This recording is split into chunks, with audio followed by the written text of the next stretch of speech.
others celebrate the wins, Yes. we celebrate the mud.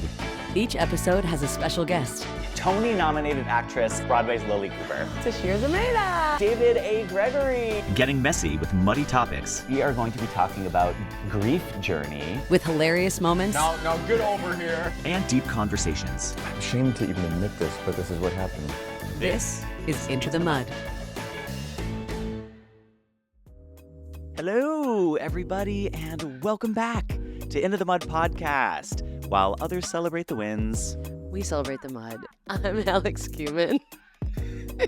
I'm Drew King, and we're coming to you live from the Barrow Lounge at the Malin West Village. And today I have an old friend here that I haven't seen in quite some time, actually, but I'm super excited that you are here. It is the effervescent, the wonderful, the delightfully charming, amazing Alex Wong. Thank you. Hey, Alex. Effervescent. What a word to throw in. That just right up came out of top. I nowhere. just feel like I'm like emergency. Yeah, right? I think effervescent. I think Yeah. bubbles. Bubbles Coming out Bubbles of of vitamin water. C. I love it. Yes. Honey. Bubbly. Alex, I was trying to remember how we know each other, and it's from On your Encores, toes. Yeah. City Center. We Mhm. did this production of an old musical that nobody's ever heard of at City Center Encores here in New York City. That was a musical essentially about like Oh, I have no idea ballet what it was about. dancers who come to the United States. Couldn't And I it's have like, no idea what it was about. Now that I'm don't thinking either. about it, no idea. I have no idea what the story is. but I couldn't tell you. Not But a clue. anyway, it's We're gonna irrelevant. look it up. We should I wanna look it up. Yeah. Alex, we are so excited to have a Canadian in Gross. the house with us today. Ugh. Oh, thank God. I mean, I'm both now, Best- but I'm Yeah, I originally know. Canadian. But your heart and soul and spirit are Canadian. Sure, Yes, yes. exactly. Vancouver, correct? Yes, Vancouver. Wow. God, that's so exciting. Never I been. love the Pacific Northwest. It rains a lot. It does, but it's so beautiful. pretty. I love Really it. pretty. Okay. Because it rains a lot. I had to make a note on my phone with all of your credits so I could rattle them off really quickly, and then we can move on to the topic of conversation. Okay. Because, Alex, your resume is like 37 pages long. You are That's outrageously insane. accomplished, and you are also such a dynamic performer. You're a true triple threat. So here we go. Okay, let's go. These are just the select highlights. So we have American Ballet Theater, Miami City Ballet, So You Think You Can Dance, Unbreakable Kimmy Schmidt, The Ellen Show, The Voice, The Greatest Showman with Hugh Jackman. You were a semi-finalist on American Idol. You danced on the Oscars, Peter Pan Live, Glee, Flesh and Bone, Dancing with the Stars, Ted 2, and your Broadway debut was Newsies the Musical. Not What enough. did I miss? Not enough. The current stuff, everything? but Yeah, no, I know. yeah, Very whatever. simply not That's from, enough. like Dance Magazine in like 2012 or something like that. Oh my God. God, that's Alex, wild. you've been crushing it. Thank you. How do you feel? How you doing right now? Fine. Okay. And you're working on a. Nice. Are I you like working? this feeling. You're maybe working on a secret project we can't talk about. Yeah. That's exciting. Yeah, I'm next excited week. to when that comes to fruition. I can't wait to share it. Yes. Super thrilling. Okay, so we're excited to have this topic of conversation because Yeah. when I first reached out to you, I was like, we have this podcast about people who are stuck in like depressing phases, and then we laugh about it and we celebrate the joy of the hard times in life. And you were so sweet and charming because you were like, I don't think I'm the right candidate because things are kind of going great right now. And I was like, yeah, but like, what about like the evils of social media? And you were like, I love social media because it pays my bills. And I was like, okay, like, what about like dance injuries? And you were like, I feel pretty healed. Like, I think I'm good. Like, I was like, I don't know, rocky relationship. And you were like, nope, things are great. So we decided that actually this would be a delightful twist for us, for Alex and I, and Yeah. for the theme of this podcast is Tell us how.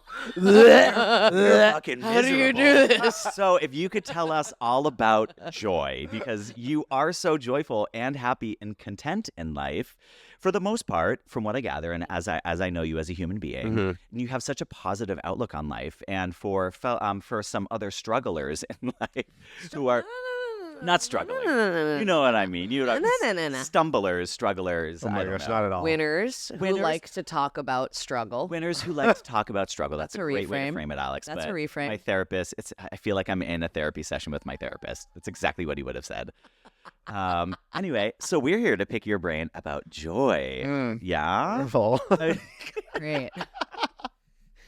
Okay. So first and foremost, I do want to ask you, like, You have had some hardships in the business, though. Mhm. Especially the famous one that most of us know about is when you ruptured or tore your Achilles on So You Think You Can Dance. Kind of the same. Same thing, So okay. snap in half. Okay, great. And that was a major setback. But then I think also, did you find that to be a redirection for your career?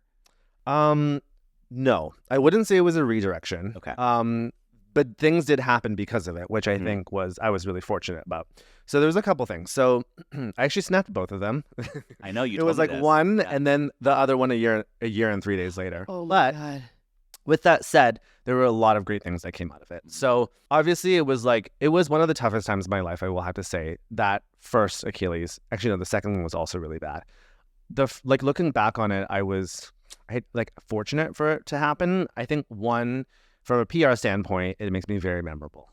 That's it true, was 'cause I remember that. yeah, before we it knew was each other. very dramatic Yeah. because it happened when I was at the peak of the competition for Singing and Dance, and I You had were top 10 finalists. top 10 finalists. I had just finished doing this piece that won an Emmy. Both of my pieces won Emmys that year in the show. So it was very memorable. It was the top of my game, and I snapped my Achilles. And it was also a huge journey because I had been trying to get on the show, and I wasn't allowed because of my previous contract with my ballet company. So I came back to New York to do rehab because they had really great physical therapists here. Mm-hmm. And I was that was the only thing that really excited me at the time I was like, hey, let me go to New York because I love New York and something will happen. Mhm. And towards the end of my 1 year recovery, I remember auditioning for Aladdin when they did their first out-of-town tryout in Yep. Seattle. Mhm. I was offered that, and I turned it down because I was supposed to return as an all-star for Singing and Dance that summer. So I go fly out to LA. I'm about to start 3 days before. It's now my other Achilles tendon while I'm at a Step Up 4 audition. Step Up 4, one of the Step Ups. I don't know how many there were. So I'm How at, many step-ups are there? there's 10. I don't know. They're still No, going? I feel like there's 7. Oh my God, they're like It's Fast like and the- I Furious was and gonna Mission say Impossible. Fast- Oh my God. So it was for one of the Step Step Up Ups. 17, you And ruptured your Step other. Up 17, I ruptured my Wait, other can I just Achilles. ask what it feels like to rupture your Achilles? Is it just the most insane pain? No. No. It feels like... Okay, so the second time I knew exactly what it was. The first time I was confused. I remember landing on a jump, and I thought I had stepped on something on my heel. Yeah. It didn't go all the way down. And then when you let's say you're walking or you're running and you go when you do Yeah. do a little twist. Yeah. And then something has happened, but you're not quite sure how it'll What it sell was, yet. Sometimes yeah. you can shake it off and sometimes Yeah. you can't, right? So it was one of those ones where I was like, ooh, that was weird. And I look on the floor and the floor is not uneven or anything. I'm I didn't step on anything. Your Achilles is on the floor. My Achilles is on the floor. I look down. Yeah, I'm like, oh, My there it is. foot. So then, There. I take a knee because we're still in the middle of we're running a dress rehearsal. Okay. Take a knee, and I'm like, it feels a little weird, right? And then the medic comes on stage, and he looks at it, and immediately is like, I think you snapped your Achilles. So the second time I did it, it was a very familiar feeling. You land, and it just feels like some people say they can hear it. Yeah, some people say they hear a crack. Yeah. Pop. Maybe My I dad heard a did it. crack. I thought I stepped on something, and maybe that's why. But it was Yeah. it was so flashy. But anyway, it feels like that. And then after it snaps, you essentially don't have any sort of push off. Okay. So I was doing the audition, and it was during the improv, the last part of it, and obviously I still wanted to book it. So I was just finishing my improv on one leg, and then after it finished, the music finished, I just walked off very slowly, pretending I was tired. But because there's no push off, it's stump and then walk, stump, walk, right? Yes. And then I drove myself kick to the leg, hospital, yeah. and then You drove yourself to the hospital. and then What foot? it was my left foot the second time because I Okay. could drive. Okay. And then I remember getting to the hospital and was like, hey, I snapped my Achilles. And the person was like, you did it last year, right? And I was like, They knew yeah, you from she TV. knew me. She was like, yeah, we don't get a lot of those around here. So she was, because I went to the same hospital, Cedar Oh Sinai my in LA. God. And then I got on the table and they were like, okay, let's get an x-ray. I was like, hold on. Why do you need an x-ray? And then they're like, we just want to make sure that nothing, I was like, nothing else is whatever. And meanwhile, I'm texting my surgeon. It's Saturday night. I'm texting my surgeon. I'm like, I'm on the surgery table Monday morning anyway. I said, I don't need an x-ray. I don't want to deal with more insurance stuff. And I'm like, I don't need an x-ray. I said, just give me a splint. I'm going home. That is some Canadian confidence. Okay, so That's some I totally Canadian went off topic. healthcare. But what I meant was okay. I I show love up on this. So You Think You Can Dance to be an all-star, and I snap my other Achilles during Step Up 4, right? Did you book Step Up 4? Well, I don't know if I really booked it. I think I did because the choreographer called me after a few days, and he was like, Are you okay? He was like, you snapped it in front of me? I was like, yeah, it was right in front of you. And he was like, I didn't even notice. And he was like, Oh my God. Like, it was like, he was like totally shook. It was Chris Scott. Okay. So anyway, so I'm back to New York, recovering on my second one. And the second one just goes so much faster. Like, my surgeon's like 1 year. But the second one, I'm like not even doing my PT exercises and I'm getting strength back. Like, no joke. So this is like in July and like I'm supposed to give myself a year. But like in, I think it was like January or something, Disney like reaches out to my agent and they're like, hey, Newsies is coming to Broadway and Alex is already approved vocally from his Aladdin audition. Yeah. We would love if he could join the company.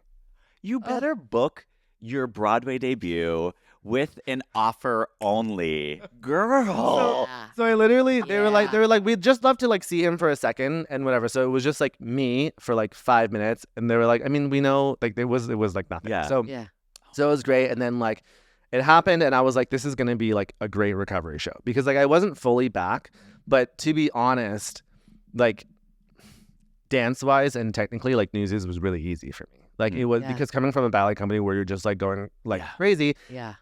I'm in shoes and boots and Newsies. Like I'm like I barely even have to point my foot and like I'm like there's a little heel on the boot and that's like very helpful because like initially you don't like have a heel. Dropping. Initially with Achilles like I have a boot and then like I crank it 7.5 degrees every week to like get it because it starts out pointed and I get it to flex and then I'll wear a heel lift under my shoe, whatever. So it was great. I was like, we're in a boot. This is a great recovery show. Yeah. So that's how I have my Broadway debut, which that's another reason why I feel like I was very fortunate in this dream. Yeah. Dreams. And then after that, then I did return to So You Think as an all-star. But yeah, that's why I feel like I was kind of fortunate to stab my Achilles and it all like it didn't put me in a different direction, but it did add my Broadway debut, which I thought would come at some point, but not at that point. Because I was trying to pursue the commercial industry at that time. Okay. Yeah. And then it kind of showed up and I was like, well, this is like literally falling in my lap and I'm not going to say no. This is like great timing, great recovery show. Like, yeah. So. And you ticked that box. You got to do everything. The cast recording, the Good Morning America, the Tony Awards. It was really cool. The Macy's Day Parade. Yeah, I didn't expect it to be like, I was like, oh my gosh, this is really, really cool. Stuff. And the greatest group of dancers, male dancers in the city. Really great. Like I'm still friends with so many of them. And I feel like someone else with a different mindset might have looked at that as like, I snapped my Achilles and now everything's over. Career's over. But it seems like you have a very positive outlook, just period. Like I baseline. Baseline, I'm like very positive. Like right from the baseline, I don't know if I've ever been depressed. Like definitely like when I stabbed my Achilles, the second time was the most like depressed I've been. Yeah. Okay. But even then, like I went to audition for American Idol. I was like, let me do stuff. Like let me pursue my acting stuff. Let me do something because like I realized that like even with like a snapped Achilles, like I'm in such a good place and I'm so fortunate. Like even like to be able to be offered a Broadway show. Like people dream about that, you know what I mean? Right. So like what am I to complain that I have a snapped Achilles when like great things are still happening? Yeah. You know, I've been very lucky. That's what I have to say. I've been lucky. Luck plus plays into it, but yes, you have the mental tenacity and outlook to feel that way. You have the positivity. You have the optimism. I mean, I do wonder if it's like because I've been so lucky, I have that optimism. Well, I wanted to add, like, needs it. Yeah.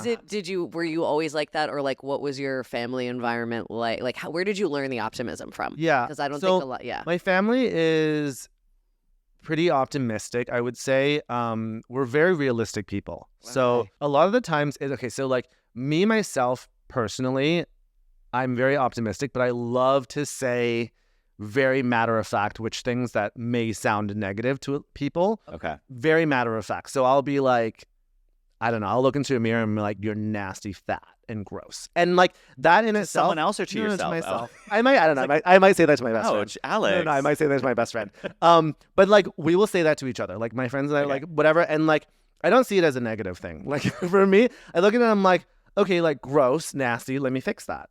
Like it's very neutral to me. It's practical. Yes, everything is like I can say it as fact without attaching any sort of feeling to it. Okay. So it's neutral. So if I'm like that needs to go, like that fat on the side of my stomach needs to go, it needs to go. So that just means okay, let's eat healthy and let's work out harder. Yeah. And like whatever, like it's not it doesn't have like any sort of negative connotation to me. You Like don't accept that as like I'm a bad person because No. I allowed like so you no, a reflection of I your accept it. self-worth. I accept it as like, okay, maybe I let myself go these past few months or so, or Right. past few Mhm. weeks. right. I haven't worked out. And then I'm like, but that's fact. Like all of Yeah. it's factual. Like Yeah. if I didn't Yeah. do this, there is no negative or positive to it. It's factual. Very So like a lot of the You. things that like I view, it's factual. Like if I don't get something, maybe I wasn't good enough. And that's factual and that's fine. I will Yeah. work harder to get better. But yeah. there's no negative or positive to that. So you don't attach this is so helpful to hear because I think most people will say a fact and then attach all their lifelong baggage to it. Of like, Yeah. see, I told you weren't good enough because you're a bad person because you did this Yep. thing or this thing happened to you and that. And they go on this spiral. And it sounds like you, yeah. Drew goes on that spiral every day. One, just people do that. And have like, so do you ever struggle with like negative self-talk? My assumption Let me is think. maybe.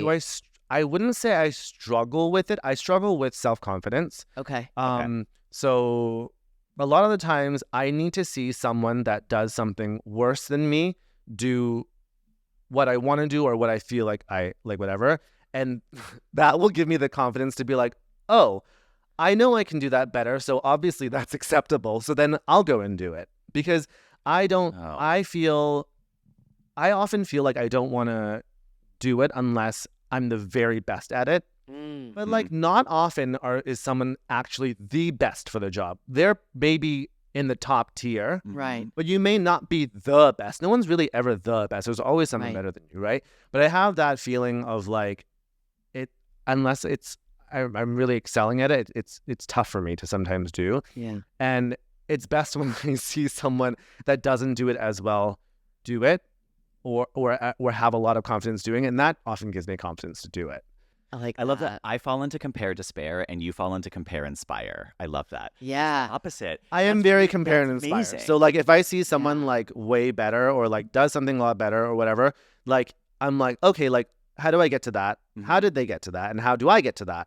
Without being like, I mean, here's the thing. I can be negative on myself without feeling negative. And I think That's remarkable. one of the things. Because like I think some people, if they negative talk themselves, they might get into like a spiral or whatever. But negative talking myself, I'm just like, oh, okay, like you're not good enough, so let's just do better. So to do a better job. Yeah. It's like the antidote to envy is like use it as a roadmap, right? So rather than looking at someone and going, they do it better than me, therefore I'm not good enough and I can't do it.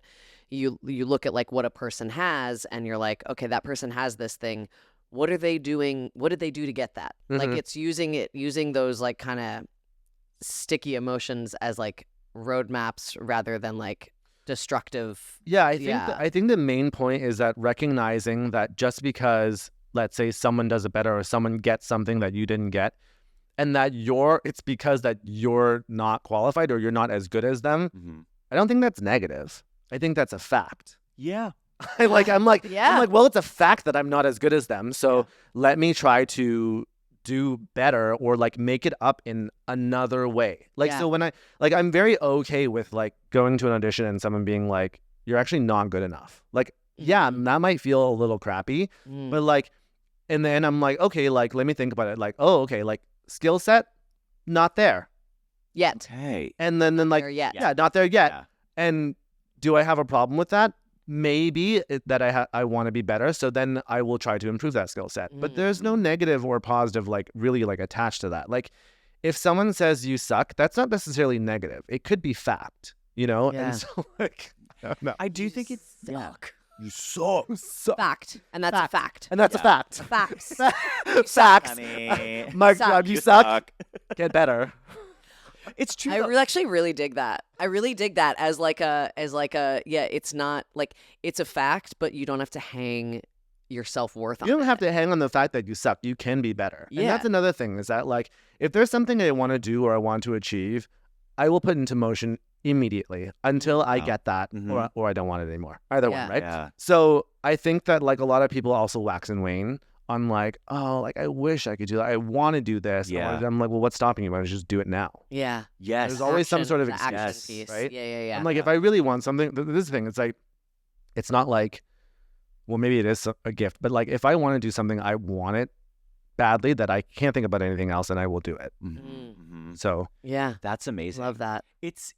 I resonate a lot with that as well, though, because I have had moments of my life where, yes, I've been rejected or failed at something, and then I was like, boo-hoo, this sucks, and then moved away from it. But then other times, I got rejected from every single musical theater program I applied to. And why did I get rejected? Because I sucked. I was not good. I genuinely was. I was like a 17-year-old boy with a lack of education. I barely danced. Like, I could kind of sing. I had no formal training. Like, I was just the theater boy in school, and I loved it, and I wanted to be on Broadway. But like, that was a huge slap in my face, but the best slap in the face, because then I was like, cool, all right, well, I do suck. I'm gonna get better, and it forced me into New York. It forced me into training. It forced me into classes, and then I worked overdrive because it lit a fire under my ass. So I do think it is a really valuable tool to reframe it in that capacity. yeah, It's the Michael Jordan getting cut from his high school basketball team thing. Yeah, Like where it's like, again, maybe not most, but many people would take that as, okay, well then I guess I'm not supposed to be doing this, or I guess I shouldn't do it. But to have that frame of mind that says, I want to do this, you have to put the action into motion. You have to dedicate time and effort to it. I think that's, I definitely will. I say like, see, it's the factual nature in my mind. I'm like, well, maybe you really shouldn't be doing it because there's no talent there, right? There's About also yourself? about whoever, Or- right? But I'm not gonna name names. But here's the thing. I always say that if you feel that if you don't do that, or if you don't pursue whatever it is, and you will regret it, you must pursue it. Because then it eats at you, right? So it's okay to give it your all, whatever, and then like, let's say you still don't make it, or you still don't accomplish whatever it is, then maybe you can step by and be like, okay, maybe it's not for me, but I gave it my all and I have no regrets. Yes. That's the biggest thing. So whenever I make any sort of decision, it's always, will I regret this if I don't do it? And then that's like, that simple question kind of like leads me to say yes or no to many, many things, because that's like that driving question of like, I think living with regret is one of the like crappiest things. You know what I mean?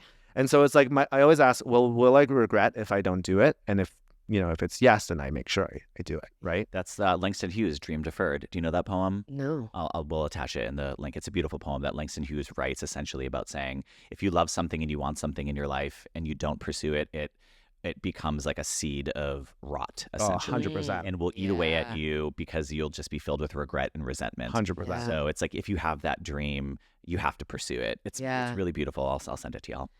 I love pursuing something the best that you can, or like with the most gusto that you can, because I also think, myself included, and a lot of people will try something at like 80% and be like, it's still not working. Why isn't it working? And it's like, because you're only giving 80%. Like, give 100. And there's that last 20% is sometimes the hardest to give. It's the early mornings. It's the making sacrifices. It's the pushing through the days when you don't want to do it. And that's the essential piece to it. And I think it's easy to give up on something when you're like, well, yeah, I guess I'm not good enough, or I guess I didn't try it, or I guess I just don't have the talent for it. And it's like, but if you want it, you have to do more than everyone else, because I think, I don't remember what exactly the quote was, but it was like something along the lines of like, if you give what everyone else is giving, you're just going to be like everyone else. So if you want to excel, you must give more than what other people are giving. One of the frames of reference I always think about it was like a meme or a Facebook post or something where someone was like, you know who also has 24 hours a day? Beyonce. literally. And then I went and saw her concert last week. Mind-blowing, incredible, one of the best concerts. But it's like, oh wow, this person's pretty remarkable. Like, if she can accomplish that in a 24-hour day, or build that up over time, over a week or a month or a year, or a lifelong career. But in general, if she's able to, that's like like a really great model to frame after, not to overwork ourselves and kill ourselves, but I mean, some people also have that like drive that is like unwavering. Superhuman. Like, you just are like, I need 5 hours of sleep a night, and like you just want to do it. Like I feel Yeah. like she's one of those people where Yeah. she has her hands in everything. She has her hands in the choreography, she has her hand in the music, she has her hands in the lighting, like everything.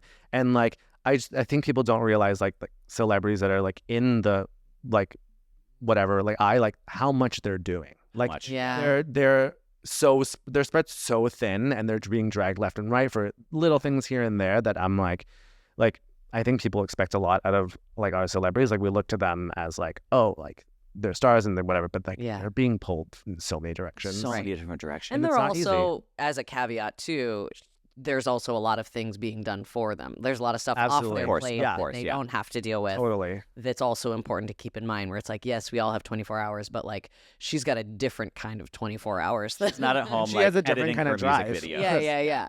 Yeah. What are your like how much sleep do you need? Now I'm curious about like your daily habits. I would say and like stuff a that. normal amount of sleep. I think 7.5. Okay. 7.5, 8. Okay, I can great. definitely function on much less if I am repeating movements or things like that. So like let's say I'm performing, I could function off a lot less. Okay. If I'm in rehearsal, or better yet, if I'm teaching kids, I need the best sleep I can get, because otherwise I'll be like, why aren't you getting it?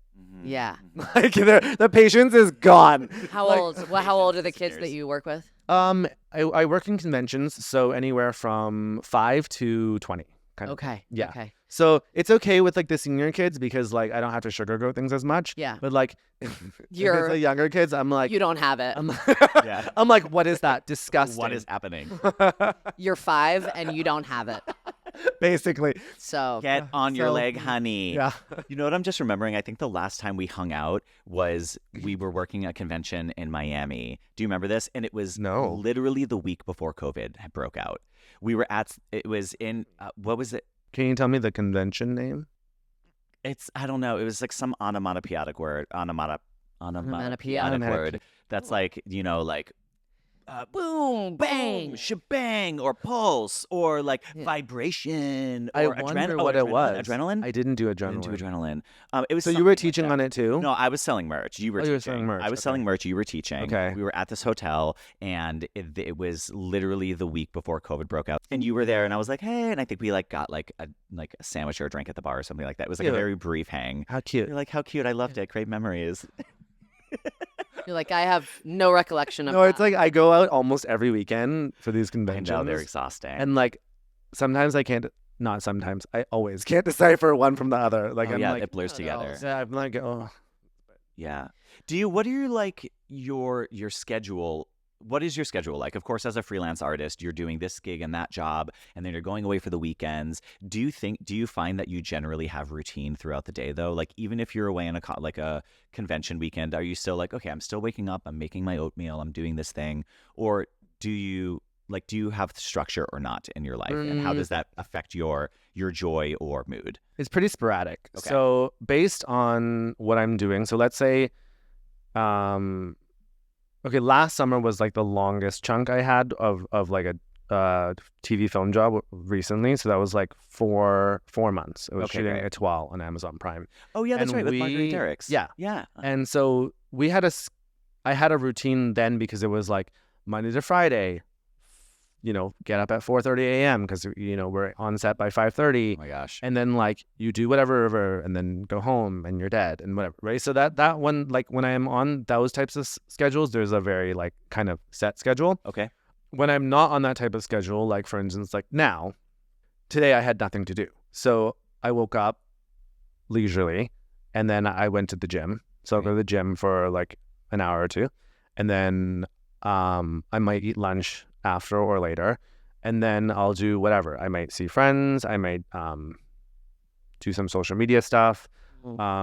So there's like not really a set schedule because it always changes so last minute. So for instance, like as we were talking about it, like this morning at 12:30 or 1, which is why I was kind of running here, I got a call from my agent being like, oh, I think you need to be here on Sunday. So like those things, like it's like I don't really like, I mean, it's like expected unexpected, but like I never really like plan too far. Sometimes I will plan flights and stuff like that, but knowing that there's a very high possibility that all of it will change. So I'll like put it in my mind like oh, this might happen at this point. It's like a soft pencil in my calendar in my mind. And then like with the thought that it will likely change, but if it's penciled in over there, then maybe it moves a little over here. Okay. Right. So I don't really have a set schedule, but I guess I'm okay with that. It's been like that for 15 years. Does that flexibility in schedule affect your mood or anything, or do you just are you good at just rolling with the punches? I actually think I'm pretty good with rolling with the punches, but I think I'm pretty lucky because I do have a lot of off days, and I think that I'm lucky that I have a really good balance of like time off and time off. The only thing is I don't know when the off days come. Okay. So it's not like I can be like, let me take a vacation, because suddenly the next day it's not a vacation. Yeah. Right. But maybe like for instance, last week I was in LA for a job, and on Wednesday I had a flight back to New York, but in my mind I was like, if nothing comes up by Wednesday at 1 p.m., which was my flight, I will change my flight. And actually I didn't change it. I booked 2 flights. I will go to Vancouver instead and see my parents for the rest of the week, because generally weekends are fine. Like there's not that much like film and TV work that goes on the weekends. So generally that's okay. So if that's just Thursday and Friday that I'm missing. And so, yeah, by Wednesday, nothing came up. So I flew to Vancouver instead. So like, I'll like take moments like that to like do like a vacation or whatever. Right. But generally I don't plan too far in advance. And yeah, like I get those days off. I just don't get to necessarily choose exactly when they are. Mm-hmm. So it sounds like also you are able to relax into those days off to balance. Well, I'm kind of relaxed most of the time. I have like a very high Winning again. Be nice. I have a very high threshold for stress. So like I don't Great. get stressed out very easily. Yeah, so I never really feel that overwhelmed. Okay. Yeah. Nice. Totally relatable. Yeah, same. Does your shit stink? Oh, yeah. Have you ever taken a shit? I had diarrhea like 2 weeks ago. It was explosive for 3 days. Amazing. So, yeah. Makes me feel What a loser. so good. Yeah. Mm-hmm. Yeah, this guy had diarrhea. What a loser. What a loser. Oh, Total God. loser. I want to ask you a little bit about, in some of my research and also just knowing you, I know you've spoken a little bit in interviews about when you were coming up in dance, you felt that it's accurate. There was not a lot of representation of, Asian dancers in either film, TV, Broadway. Few, like some more in the dance world, but even still relatively pulled back. So as someone who now works so consistently and is on TV, is on commercials, also you have this beautiful online community with social media that you've built, like as a dancer and as an entertainer, and just simply spreading laughter and joy. What does it mean for you to be an Asian American, or sorry, oh my God, Asian Canadian American? Wow. In media and in the mainstream, as representing for other young kids that might be looking up to you, especially as an educator in dance, what does that mean for you? Right. So yeah, it was definitely like so the main reason why I pursued ballet first was because I didn't see any Asians on TV. And I was like, what am I going to do? West Side Story on Broadway as an Asian? Like, I'm like, it's just not happening, right? So like, I was like, okay, I know that like the ballet world is a little more colorblind, and like, I know I can get into a company. So that's why I chose that at first. Okay. Then I kind of think I started seeing more color on TV, and that was like the time when I auditioned for SYTYCD Dance. And I don't necessarily think I realized at the time until I got like multiple messages from people being like, wow, like, my son saw you dancing, and you are whatever. Like it was like a lot. It's like a lot of messages that I actually still get, like that. Like I'm really representing the Asian community, and it feels really nice to do that. Yeah. I think initially, so this would be like 2010 when my commercial career started, 2004 when my ballet career started. But like commercially, I initially just knew I had to be the best Asian in the room. So there would be room for like one token Asian. Okay. So like I'm like, okay, so they need one. And actually, honestly, it can still be like that very often, but sometimes they can have 2 or 3. You know what I mean? But I really knew pushing boundaries. Yeah, like... I knew initially I had to be the best Asian in the room. So that was like one thing that was like always like, okay, let me be the best Asian in the room, whatever. But no, I mean, it's been really nice to feel that support from the community, and also like, I guess, be an inspiration to others. I do hear it a lot in my DMs and whatever, and people coming up to me and saying, so that, I mean, it feels really nice. Yeah. It is. It's really special. That's awesome. That's such an interesting concept. I bump into that with stand up as well, of being like, there's one spot for a woman on the lineup, on a lineup of 7. Yeah. I'm gonna be the one woman, and I have this pressure of like, okay, and I'm representing all women, so don't mess it up. Don't misstep. But also competing for that one spot can make it not as like collaborative as of an environment as I maybe wish it would be. Yeah. But yeah, 2025. Same for me. It's like I have to be the best bottom in the room, No, I was kidding. We can cut that out. I'm not cutting that out. That's the first reel of the episode. There's only room for There's only room one for bottom. one bottom. No, you can't. Okay. Anyway, okay. So what do you have when it comes to like mental health for yourself? You are, as you've already told us, like pretty stable. You have a high threshold for stress. Do you have any practices that you are using in like from day to day? Like, do you meditate? Do you, I don't know, do you read self-help books, inspirational quotes? Like, what are the things? I already know the answer. What are the things that you are doing? I wake up and the Nothing, sun actually shines directly from my heart to others. I don't do anything. I'm glad I asked that question. I don't do anything except for see the people that like mean a lot to me. So like my friends and family, like I like to see them, spend time with them, whatever. And I think that's like my thing. Like I like to have, the thing is like I like to have a mixture of what keeps me happy is a mixture, right? So I like to have a mixture of good relationship with my friends and family, and good work, right? So those 3 things, if I have those, I'll be very happy. If one of those is in flux, then it makes my happiness maybe a little less or a little in flux. But yeah, I don't meditate or like journal or anything. Right? No, that's wonderful. That's but awesome. You're filling your cup with relationships. So in a sense, even though it's not meditation, relationships are your meditation in a sense, or your reset, or what kind of fills your cup and keeps you stable, which is really beautiful. If you have those healthy family connections and your relationship and your friends. Yeah. And I have really good friends. The emphasis is not necessarily on like, as long as my career is going well, these other things. It's like, if these things are going well, then the other stuff works well. Yeah. Which I think is... Career's falling, your friends are stepping up for you, or vice versa. That's awesome. Alex, I genuinely feel inspired after this. No, this is, it's so really nice to good hear. to hear. I do feel better. Truly. You walked in. I just want to, what's it like in that brain of yours? Nothing, it's empty. You just walk, it's just bubbles and crystals.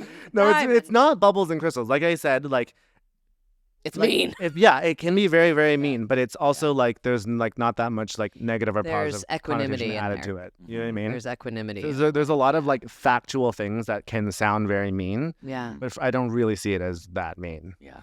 I like that. I'm gonna adopt that of like, even I think that's a new way to combat even negative thinking of like, okay, maybe that thought is true, but like you don't have to go anywhere with it. Yes. You don't like, have to spiral. Always like look. I always try to look in. Okay, this is what happened.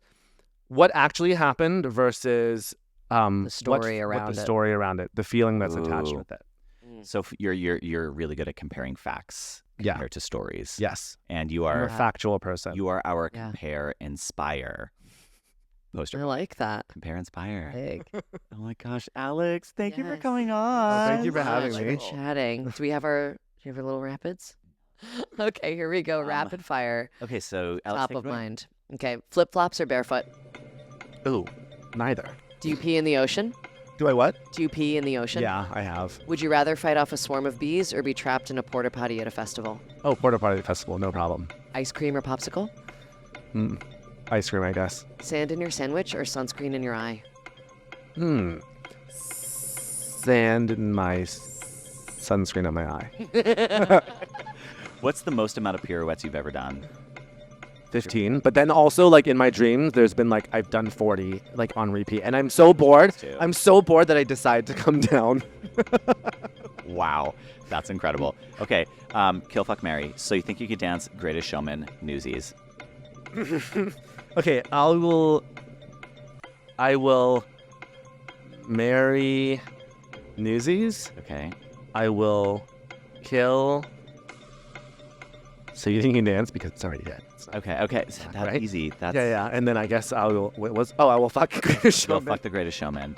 We I all would too. would. We all would. We Huh? all would. Okay. We all would. Would you rather be a pop star or the Prime Minister of Canada? Pop star. Okay, fill in the blank. Now is the time to seize the day, send out the call, and Don't delay. yeah, I think that's it. Join I the don't fray. know. Join I the think fray or that's- don't delay. That's from the movie, and I've never seen the movie. Wow, Drew failed. Fair. Okay, what is your celebrity dream date? Like a person? You can go on a date with any celebrity. Oh. See, here's the thing. I don't really have celebrity crush. It can also be like, oh, they'd be fun to hang out with. Okay, who would be fun to hang out with? 3.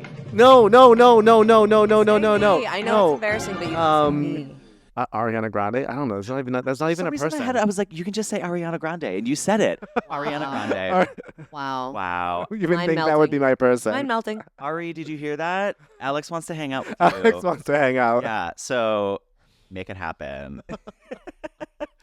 Incredible. Okay, Alex, where can our followers find you on the social medias? What's your website? At Blah, blah, blah. Alex D. Wong on all of them. So Instagram, YouTube, Facebook. What's the other one? X. X, Formerly known as Twitter. formerly known as Twitter. Great. All right. Bye-bye, Doge. I cannot wait to see your magical gig that you have next week that we can't thank talk you. about now. But I'm super thrilled about it. I can't Thank you. wait. Alex, you're such a damn delight. Thank you so much for doing this. Having me. Spreading I your know, I'm light. so happy to see you. Just unending. Yeah. Unbelievable. Mm. You have inspired me. I've compared and I feel inspired. Great. All right, thank you. Awesome. Alex. Thank Thank you you. Everyone, guys. please like, follow, subscribe, and we'll see you next week. Bye.